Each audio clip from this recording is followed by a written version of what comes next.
اگر تکلیف سب سے بڑی نعمت نہ ہوتی تو اللہ اسے اپنے سب سے پیارے محبوب کو کیوں عطا کرتا؟ آپ خدا کو جانے بغیر اپنے انسان ہونے کے راز تک نہیں پہنچ سکتے۔ روایات کے مطابق ہمارے پاس جو کچھ بچا ہے تو وہ محض الفاظ ہیں۔ یہ ہم پر منحصر ہے کہ ہم ان کے کیا معنی تلاش کرتے ہیں۔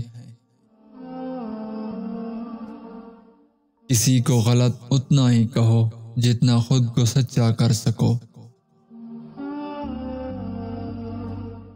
دنیا میں عزت چاہتے ہو تو میری صرف 2 باتوں پر عمل کر لو۔ زبان کو ہمیشہ نرم رکھنا اور اپنے اخلاق کو بلند رکھنا۔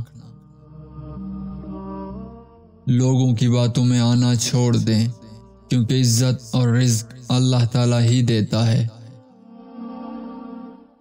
سہنے والوں کو اگر صبر آ جائے تو کہنے والوں کی اوقات 2 کوڑی کی رہ جاتی ہے۔ صرف ایک غلطی کی دیر ہے، لوگ بھول جائیں گے کہ آپ کتنے شاندار انسان تھے۔ کامیاب لوگ اپنے فیصلے سے دنیا بدل دیتے ہیں اور کمزور لوگ دنیا کے ڈر سے اپنے فیصلے بدل دیتے ہیں۔ اپنوں کے ستائے ہوئے اور ڈسے ہوئے لوگ غیروں پر اعتماد کمال کا کرتے ہیں۔ الحمدللہ کہیے اور یاد رکھیں آپ کی زندگی لاکھوں لوگوں سے بہتر ہے۔ انسان کی جہالت اس سے زیادہ اور کیا ہوگی کہ وہ پتھروں یعنی جواہرات کو جمع کرتا ہے اور قیمتی اشیاء کو ضائع کر دیتا ہے۔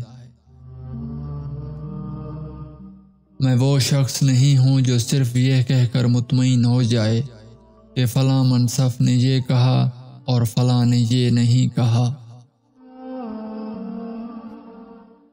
اللہ نے اپنے رسول کے علاوہ کسی کی اندھی تقلید کی اجازت نہیں دی ہے، چاہے وہ کتنا بڑا مفسر محدث ہی کیوں نہ ہو۔ مرد کے جسم کو 3 چیزیں طاقت دیتی ہیں: گوشت کھانا، خوشبو سونگھنا، غسل کرنا۔